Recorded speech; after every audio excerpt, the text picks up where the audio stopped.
The morning of my father's funeral, I heard my stepmother tell her kids they'd inherit everything because I was adopted. I stayed quiet. At the will reading, she smiled until the attorney mentioned my biological father left me $45 million. Then she started screaming. I was standing in the upstairs hallway of my father's house at 6:43 a.m., holding a black suit on a hanger and a pair of dress shoes I'd polished the night before, when I heard Diane's voice drift up from the kitchen below. She was talking to her children, my stepbrother Kyle and stepsister Natalie, in that conspiratorial tone people use when they think they're alone. The house was a sprawling colonial in Westchester County, New York, the kind with hardwood floors that telegraphed every footstep, which meant they had no idea I was already awake and moving through the second floor. I froze at the top of the stairs, one hand on the banister, as Diane said, "Remember, today you need to look appropriately sad.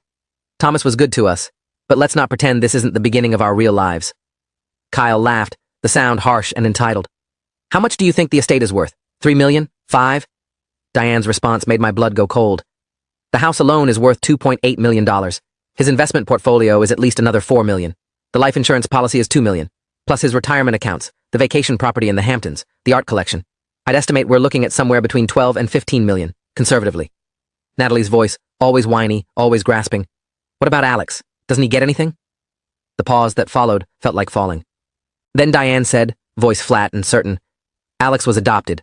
Thomas never legally finalized the inheritance paperwork for him. I made sure of that. His biological parents were nobodies, drug addicts who died when he was 6. Thomas felt sorry for him, that's all. Pity isn't the same as family." My hand tightened on the banister until my knuckles went white. Kyle said, "So we get everything?" Diane replied, "Everything. The lawyers confirmed it last month. I had them review Thomas's will 3 times. Alex isn't mentioned as a primary beneficiary. He'll get some token amount, maybe $50,000 if we're feeling generous, but the bulk of the estate passes to me as the surviving spouse, and then to you two as my biological children." I heard the clink of coffee cups, the scrape of chairs. My stepmother continued, "Today, you play the part. You're grieving stepchildren who love Thomas. You're devastated by the loss. At the will reading on Friday, you look somber and respectful. And when it's all finalized, we sell this monstrosity, split the proceeds, and you two can finally live the lives you deserve." My name is Alex Harmon. I'm 31 years old. My father, Thomas Harmon, died of a heart attack 4 days ago while playing tennis at his club. He was 63, seemingly healthy, and had just beaten his partner in straight sets before he collapsed on the court. The doctors said it was massive and instantaneous. He didn't suffer.